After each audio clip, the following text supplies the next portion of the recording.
Olá, a graça e a paz, que bom ter você aqui conosco. A minha oração neste momento é para que o Espírito Santo fale no seu coração. Eu tenho certeza, eu tenho convicção dentro de mim que você vai ser poderosamente edificado. Que esta palavra vai mudar a tua mentalidade e, consequentemente, as tuas ações e, consequentemente, a tua vida. Para a glória do nome de Jesus. Você vai ser um testemunho vivo, uma carta viva. Amém? Que o Senhor te abençoe abundantemente. A descrição desse vídeo diz assim: como acontece o processo de cura, parte 4. Então eu te aconselho neste momento a voltar lá nos outros vídeos e assistir o parte 1, parte 2 e parte 3 para você entender a continuidade deste processo, porque é um processo. Quanto mais você caminha com o Espírito Santo, quanto mais você é lavado com a água da palavra, mais você desfruta de cura, mais você desfruta da vida abundante de Deus. Cura é a restauração do plano original de Deus. Eu vou repetir para você. Cura é a restauração do plano original de Deus. Existe um plano dentro de você, existe um propósito dentro de você, e toda vez que algo estiver desalinhado com esse plano, com esse propósito, você vai necessitar de cura. E deixa eu te falar, só o Senhor tem graça, só o Senhor tem um remédio correto, só Ele pode verdadeiramente te curar.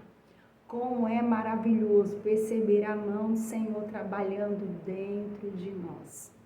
É simplesmente libertador.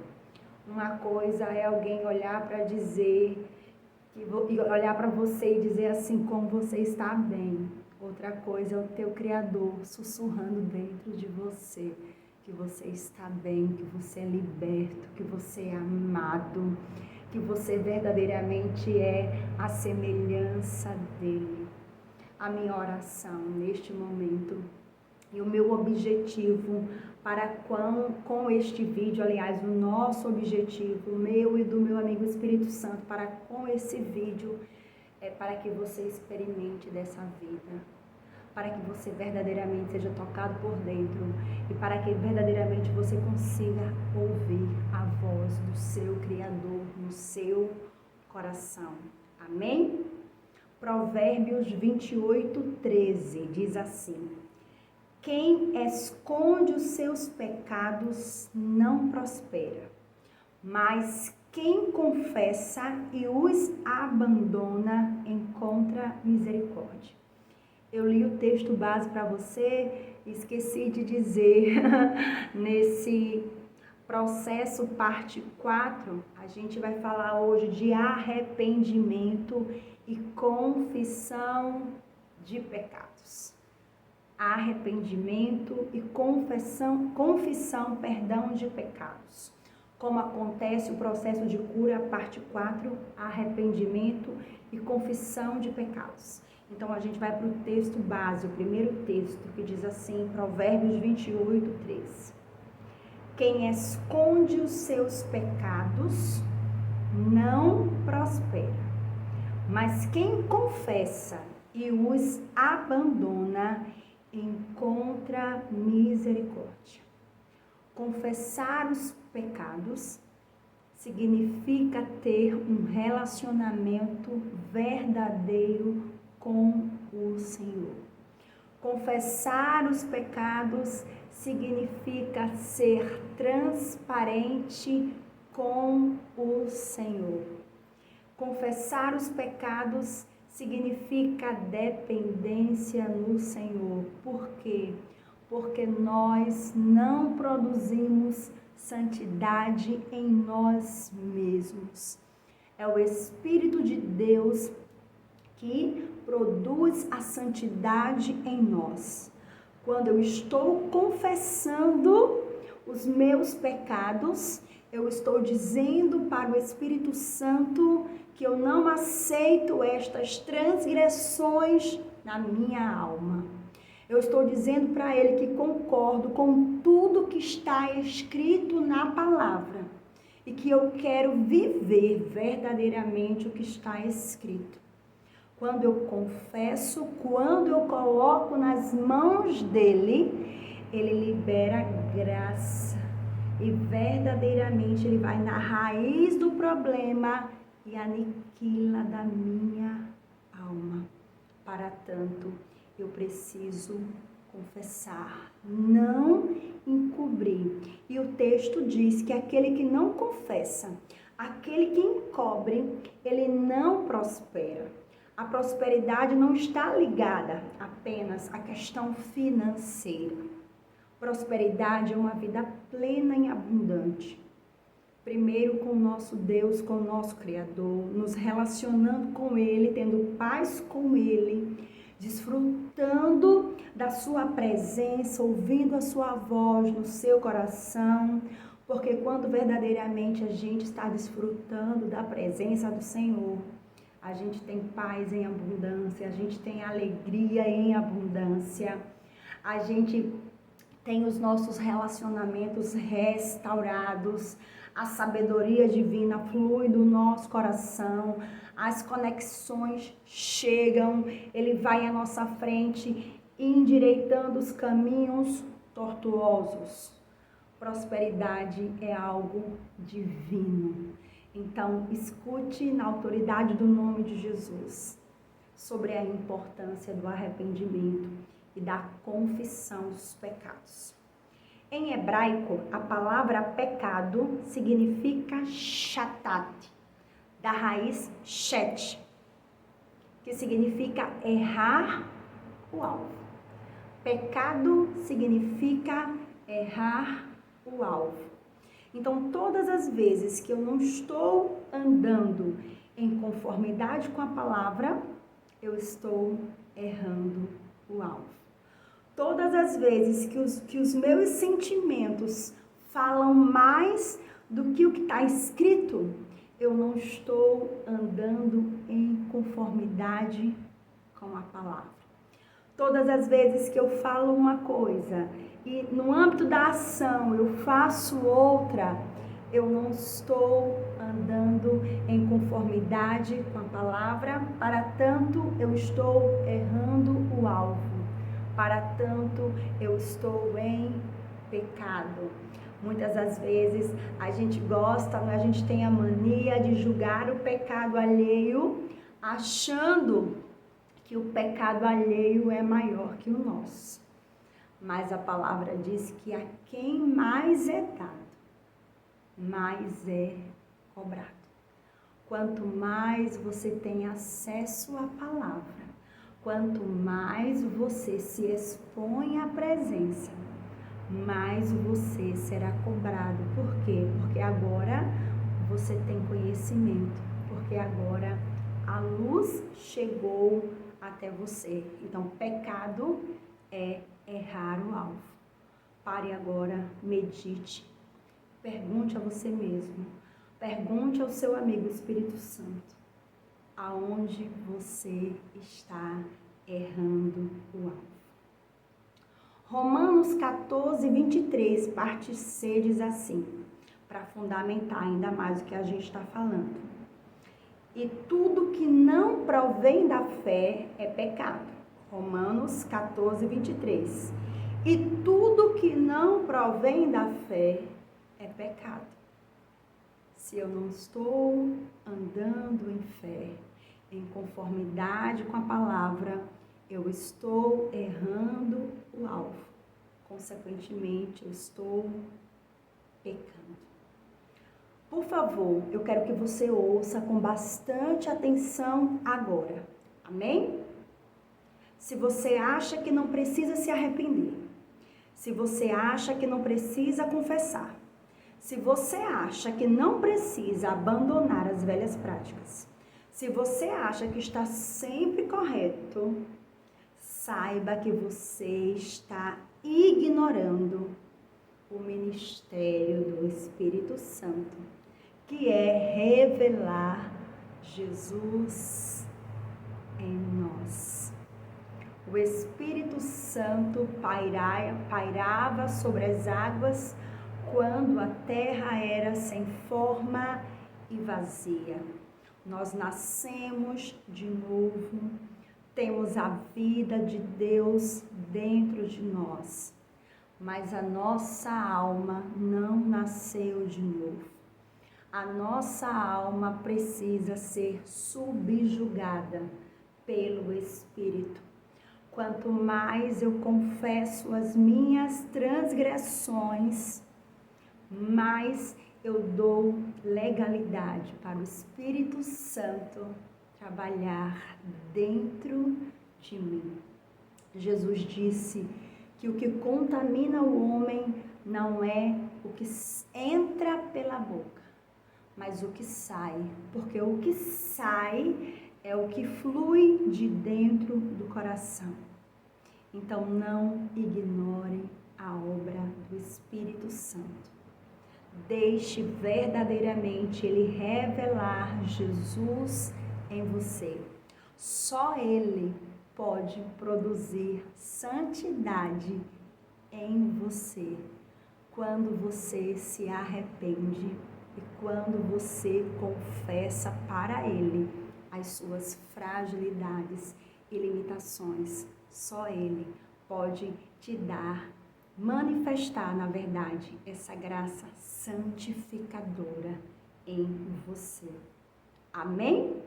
Quanto menos da alma, mais da vida de Deus em nós. Quanto mais a alma é curada, quanto mais a alma é subjugada, mais da vida de Deus flui de dentro de nós. Amém? Eu quero que você entenda que essa palavra não é para condenação. Não olhe para você com condenação, de forma alguma. Essa palavra é para que eu e você possamos dar mais frutos. Para tanto eu peço, que depois você medite em João 15. Toda árvore precisa ser podada. Toda árvore que dá fruto, ela é podada para que ela possa dar mais frutos.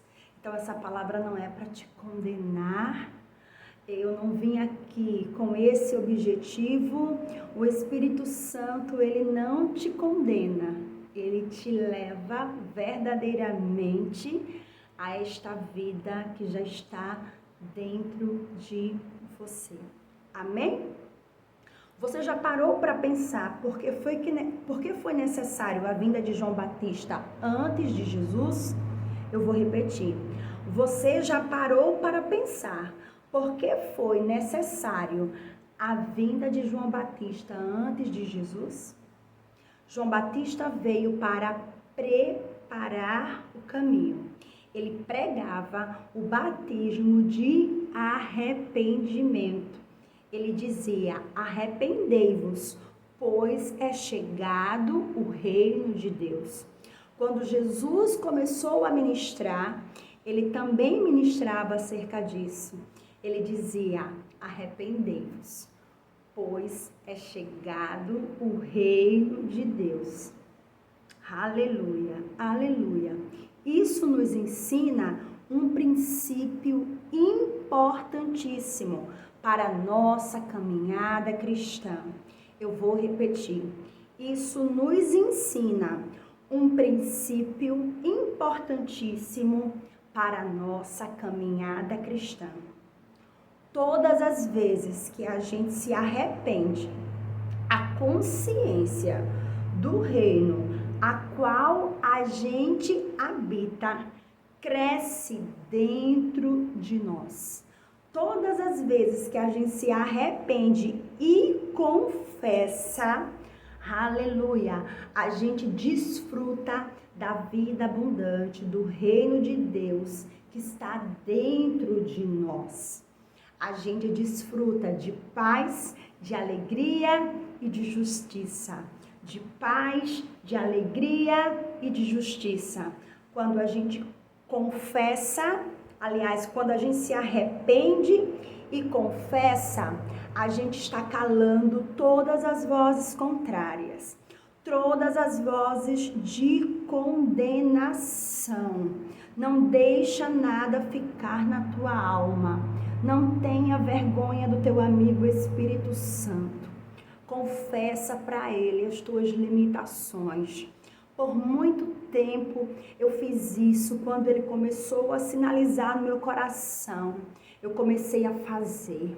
Eu comecei a me render.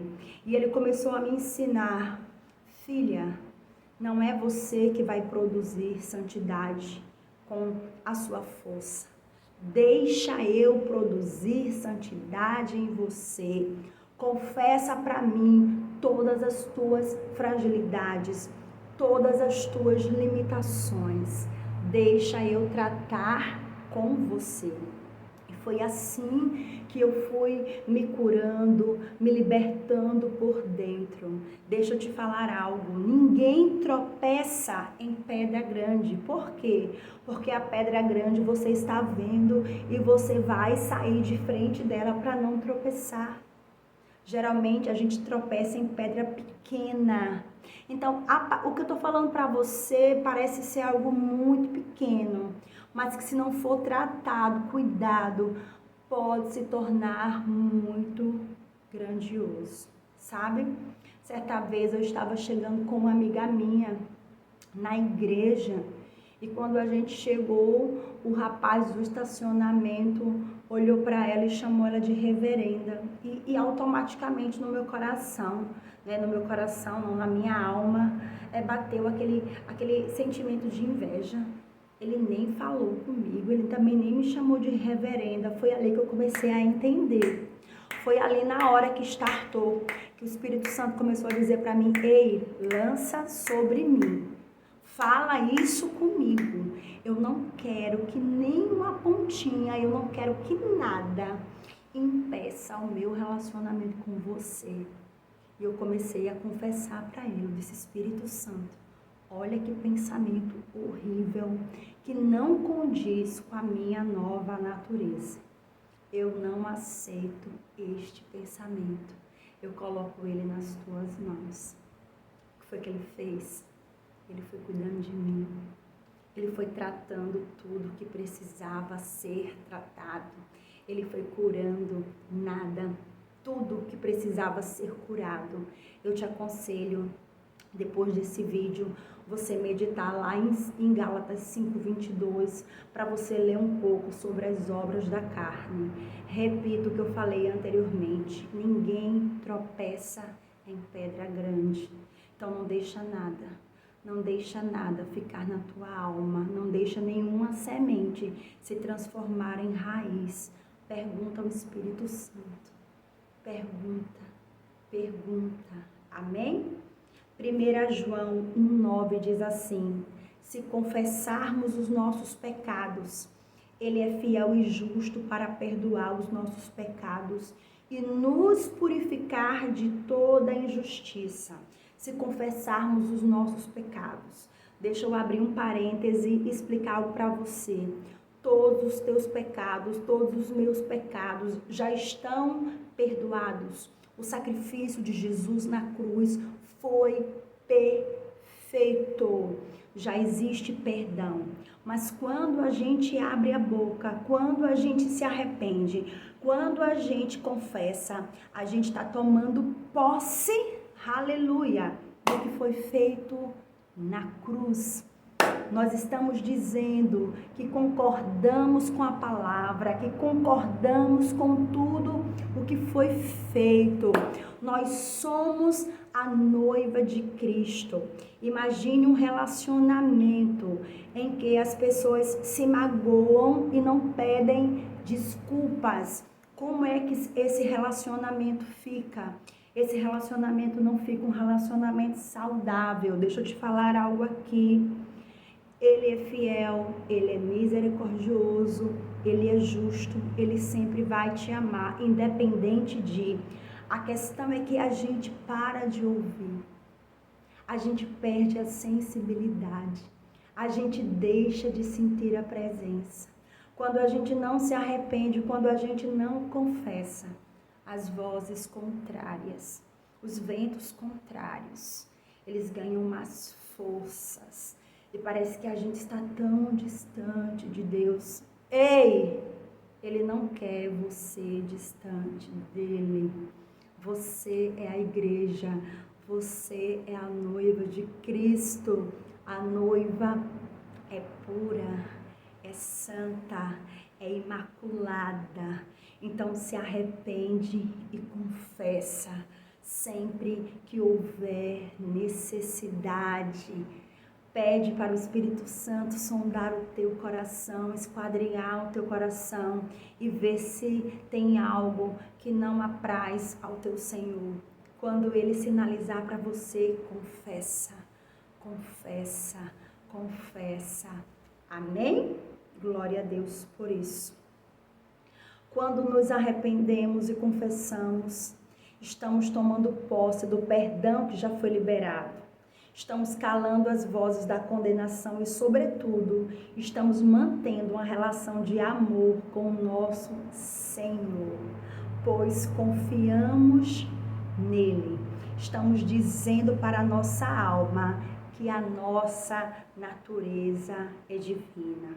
O Espírito Santo não te condena, ele aponta o caminho. O Espírito Santo não te condena, ele aponta o caminho da salvação, de uma vida plena, já aqui na terra, desfrutando da presença de Deus. Amém? Ora, você vai confessar para o próprio Espírito Santo. Ora, você vai precisar confessar para alguém. Eu vou repetir essa parte novamente. Ora, você vai precisar confessar ao Espírito Santo. Vai ter momentos que é só você e ele. Mas fique ligado à voz, ao testemunho interior. Porque vai ter momentos que você vai precisar confessar para alguém. Eu também passei por momentos em que foi necessário chamar alguém e confessar. Repito, não deixa nada ficar na tua alma. Não deixa nada atrapalhar o teu relacionamento com o teu Pai. Tiago 5,16 diz assim: portanto, confessem os seus pecados uns aos outros e orem uns pelos outros para serem curados. Como acontece o processo de cura? Parte 4, arrependimento e confissão dos pecados. Quando você se arrepende e quando você confessa, você é curado. A própria ação do Espírito Santo dentro de você. Chame alguém, fale, não tenha vergonha. Não tenha vergonha. Queira viver o melhor de Deus. Tiago 5,16. Portanto, confessem os seus pecados uns aos outros e orem para serem curados. A oração de um justo é poderosa e eficaz. Pecado tem nome. Quando for confessar, diga o pecado, diga que não aceita e receba o perdão do seu Senhor. Amém? Deus te abençoe abundantemente.